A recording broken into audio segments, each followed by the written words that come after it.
Good afternoon, ladies and gentlemen. Um, Farming, if I go to talk to farming, we'll be here the whole evening.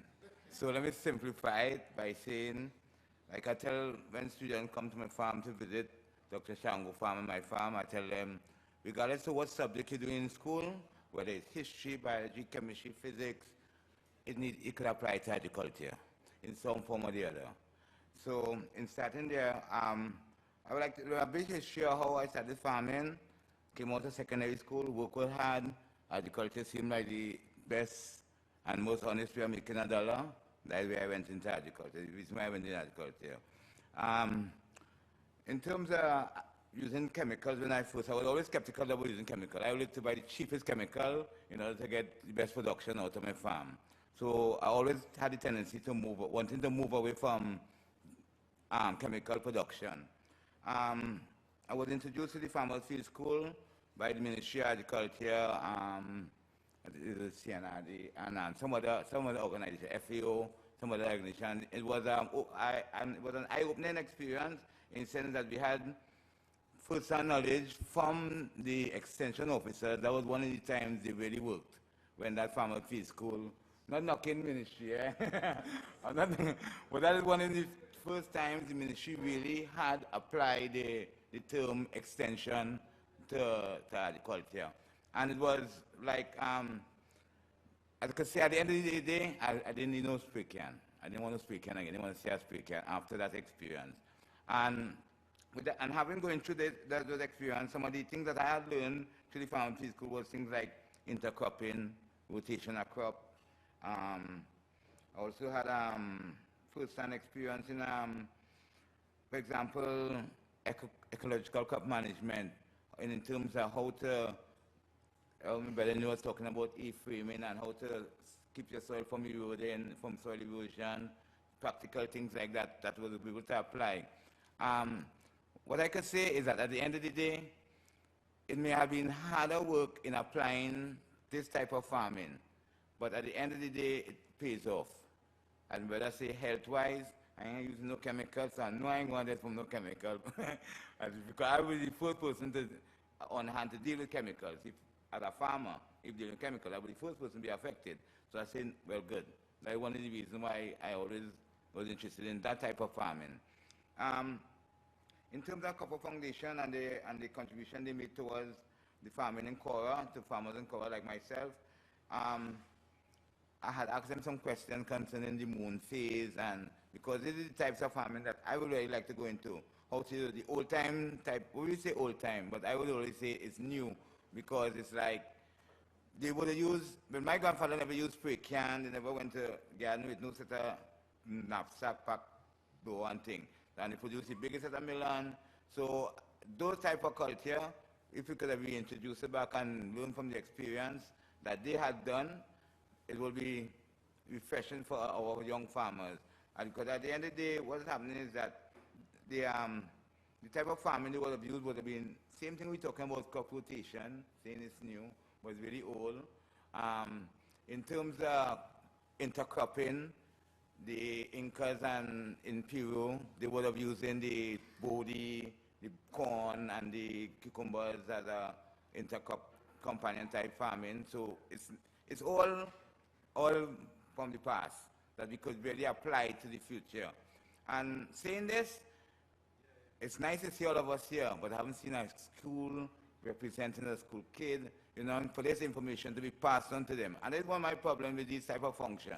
We tend to keep all the information, hold it for ourselves, and it's not disseminated amongst the real people who really should be getting it, which is our youths, the schools, and because at the end of the day, we might have the information here about crop rotation, crop farm, but who will take it forward? We are getting young and we're getting old. We have all the information packed up here, and the youth who really to take it to the future, they are the ones to be informed about it. Okay, so let me just stop it for a while. In, some other form of agriculture that I was introduced to was things like permaculture. In terms of, it may sound, because most people haven't heard of it because it's not been advertised. 1968, around one long time, I heard the term permaculture. And I wasn't even in agriculture at the time, but it stuck in my brain, permaculture. And not too long ago, Dr. Shango again, I hear him calling whole evening, so I can't help it. He had more or less encouraged me and helped me along to attend a course by Dr. Bean. And he was one that really opened up our eyes to the permaculture, the design, how we could introduce it to even rural development, urban development, what type of development you can introduce farming, green surroundings within your whole development structure, and not just concrete and steel like the tune Dr. Shango saying, concrete, iron and steel, you know. So it's a whole revolutionary idea of having plants and human coexist together. You know, we're not just we are not the dominant species on this planet. Permaculture, farm. Let me go on. or we are constrained for time. Go ahead. Okay, all right. On the subject of safe food, we got to have our consumer educated in the subjects that we are doing. And because at the end of the day, we as farmers working hard trying to produce safe food, but when you go in the market, you have problems like, how they're looking so ugly, you know what I mean? So, and it's just what, you know what I mean? Yeah, you know what I mean? The types of farming you do is safer for you. But they don't want to understand that because they expect to see everything looking smooth and rosy because they are well programmed into thinking that is the way food looks, you know? So we need to educate our consumer, you know, in the sense that, okay, the food might look a little ugly, perhaps might have a little hole in it, you might sell insect jumping out it, but it's safer. At the end of the day, it's a safer product to be used.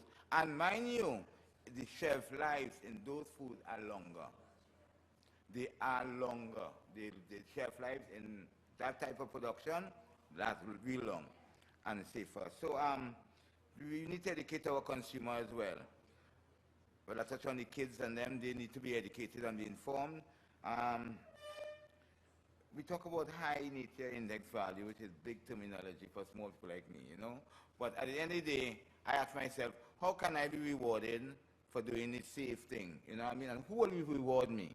Who will want to know, well, hey, yeah man, keep polluting the water because bring the water lower down, you know what I mean? What's saying in business, that's the only thing, pay me my taxes, you know what I mean? So at the end of the day, we want to know, well, who will reward us for that type of farming? Because at the end of the day, the service we render to the community at large is, you know what I mean, it's beyond the scope of imagination because at the end of the day, the water, the human eating, consumption, name it, it all affects even our education thinking because this is a chemical we've been eating for the past, it seems like, you see what's happening to our society. So if at the end of the day, if it's possible that we can harness this resource we call index, the high nature index, and let the farmer benefit of it. You know, it may not be always in financial terms because when we talk about benefit, most people think, you know what I mean, financial, but like for example, what Quddus have done is that the chemicals and the things they gave us to use, the limestone, introducing, because some of farmers have never even can afford it. Yeah, this to start with, because as a small farmer, you ain't going to buy no limestone to produce no crop, you know, because it's X amount of dollars, you can't afford that. And you know, I don't really know the true value of that product to start with. So you ain't really venturing in either. Yeah, you go to your fertilizers and you're going salt, because you know at the end of the day that will work. But these, say like, these types of, like for example, we call these small organic materials like the plant would need, zinc, help me on all the farmers now, they know bigger words than me. Those microorganism type nutrients that the plants will need, we are not conversing it. So at the end of the day, once you're educated, because that's one of the things the farmer schools taught us, is that you need to look at your plant, observe it, whether it's an insect, whether it's a bacteria, whether it's a virus, to be able to identify it before you begin to even start to apply anything to it.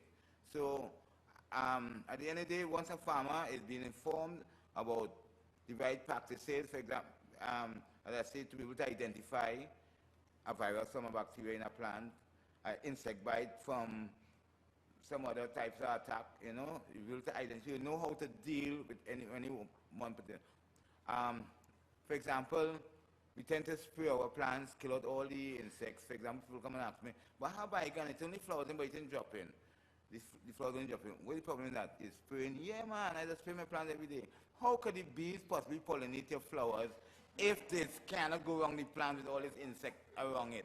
You know what I mean? It's yes, it will produce a flower, but the bee won't come around it because you spray in morning and evening, the bees, so it won't pollinate, the flowers won't pollinate. So a simple thing like that, it will show you that at the end of the day, the way direction we need to go. You know, so, any questions? How should I go along, you know? Any questions? Well, it should not stop in the first place, and it should have extended to all the other farming community, whether Lopino, Maracas, even Marval. It should have just expand. It should not even stop in Caura. If you want to start it back? Well, you have a few people like myself who had gone through the resource, and you can tap that resource as well as your extension officers, get them up again, get them to work, because that is one way we met them and they did something. I don't want to call no names, but, but they were officers who were real versed in the work. They knew what they were talking about, but I don't know why all they had them locked up in the office, and they know their work. So at the end of the day, the farmer field school will go a long way, having these people on the fields, dealing one-on-one with the farmers. Like my brother was saying, I ain't coming to no meeting, and at the end of the day, I ain't getting nothing. You understand? It has to be either knowledge or money. You know? So, as a farmer, time is money. We value time, because to wait for a crop, it means that you're going to have patience, the time got to be put into that. So we really value time. Question?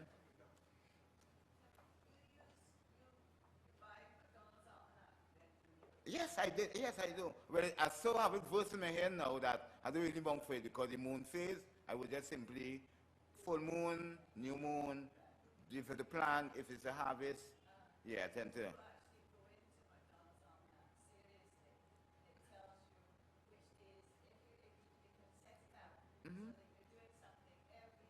Every day. If there's cleaning, if you need to harvest, if you need to plant, let's say that I already have it in my mind that with the moon phase, each time of the phase, I knew exactly what I need to be done. It simplifies the work as well. It simplifies. Yes.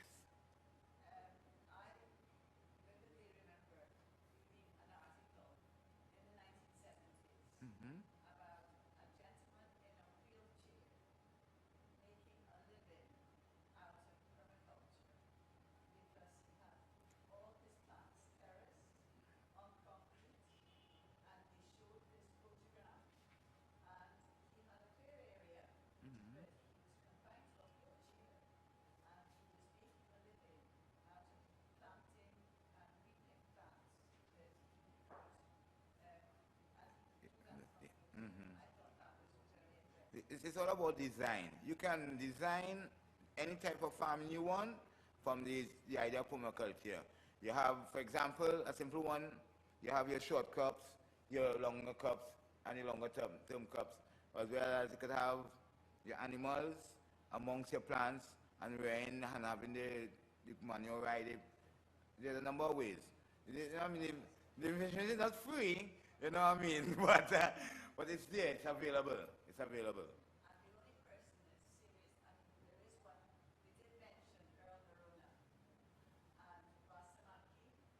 Yes, yes, yes, yes. He does, he does, he does.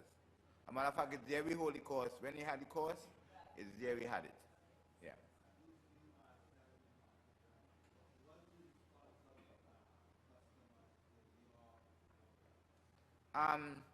Well, Caura Valley, good thing. Yes, I have a good relationship with them. Because I more or less talk to my customers, let them know what I'm doing, so they're not just buying there. So I always talking to them.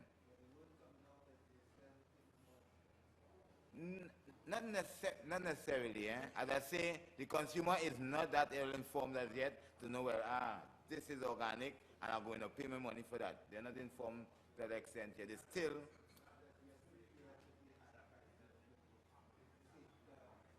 they're not, no, no. As I say, they need to be informed a little more, not a little more, a lot more about this work we're doing as farmers. They need to be informed. Yes, we are doing it, but to me, it's still isolated. It's just Cora, you know what I mean? Because generally, you don't hear about it. For example, the people who in farming, they are doing a type of farming even more safer because with those scythe and things, those plants act as repellents. They could afford to plant a lot of cabbage and things and had it scythe because those scythes act as repellent. They don't really bunk use all these chemicals neither. So they are at an advantage even on the hill there. And from a technology from the past, nothing new. Yeah. Just to something he said, when he was talking about the field schools, I just want to let you know that there are IESAs, which is the core of the field schools, still being carried out in Trinidad, right? I don't do them in the northern range. Mm-hmm. I tend to confine myself to south Okay. because I find it's a technology that people in south are not getting, but it's not that we just stop and we sit in down in the office. Thank you. Right, extension training and community services. We did one in an area called Platinite. Right. Did one in St. John's. Right now I'm looking at an area in Lamport. Good. Right, so. Good. Good. Good. But we have to bring him back up in the north. Okay. Fingers are pointing. Okay.